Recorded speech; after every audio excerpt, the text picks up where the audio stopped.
Butter's famous Gumdrop Squares.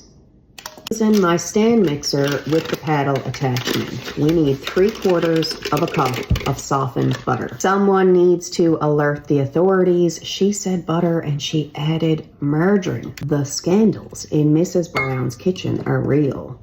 1.5 cups of all-purpose flour. My mixer is going to make this crust for me while I prepare my baking sheet. You don't need a stand mixer to make any of these recipes. However, that stand mixer makes the perfect base to these cookies in the fastest time and no physical effort. I love them. Get your base pressed firmly into the bottom of your pan and have it evenly distributed. This base is going to pre-bake in the oven at 350 degrees for 20 minutes. While this is baking, we're going to make the filling. The scandal in Mrs. Brown's kitchen continues. She's about to use the same bowl without washing it. This time I need the whisk attachment, 1 cup of brown sugar, 1 cup of shredded coconut, 1/2 cup of all-purpose flour, 1 teaspoon of baking powder, add 1 egg and 2 teaspoons of vanilla extract measured with your heart. We need 1/2 cup of milk and I like to use evaporated milk.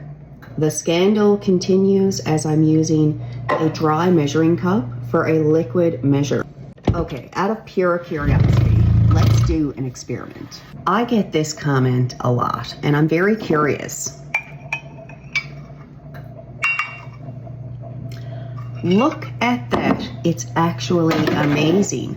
The 1/2 cup dry measurement and the 1/2 cup liquid measurement are both actually a 1/2 cup of liquid milk. Go figure. Back to business. The scandals and the drama continue in Mrs. Brown's kitchen. I'm gonna let this mixer make the filling for me. The base just came out of the oven. The oven is still on, and the gumdrops that I cut earlier are gonna get folded into this filling mixture.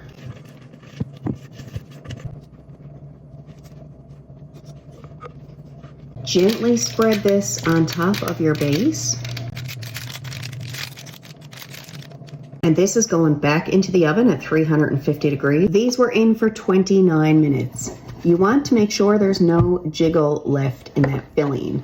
These are going to fully cool before we ice them. It's time to make the icing, and Mrs. Brown is bad as ever and back with this margarine. 3/4 a cup of butter or margarine and 3/4 of a cup of granulated sugar. I know you're accustomed to hearing me say 2 teaspoons of vanilla extract measured with your heart, but for this recipe we want 4.5 teaspoons of vanilla extract. If you got issues with this, you're gonna have to take that off with me mutter. We're also looking for 4.5 tablespoons of milk. I'm using the evaporated milk again. We want the whisk attachment for this, and get this mixed a little. Now we need 4.5 teaspoons of boiling water. Last thing this icing needs is 4.5 tablespoons of flour. I know there's a lot of you gonna get all kinds of upset in the comments about eating raw flour. Now I just have to ask each and every one of you who are about to comment that, have you ever tasted raw cookie dough? We're gonna mix this well. This time we're gonna mix this icing for approximately 10 minutes. My mother never had no stand mixer. She did all that by hand. Now I'm not a huge fan of these cookies, but this icing, this is just, it's incredible. It's the closest thing I would compare to the boiled milk frosting. Not comparable in taste or texture. I just mean the quality of delicious icing.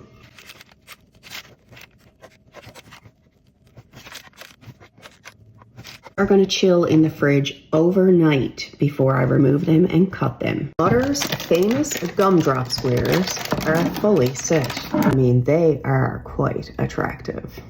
Have I mentioned that I'm probably the only person who doesn't love my mom's famous Gumdrop Squares? They are an attractive addition to a cookie tray. People love them. It's just, I'm not a big fan of gumdrops. I do, however, really, really enjoy this icing. There are perks to being an adult. Holy sweet baby shitballs.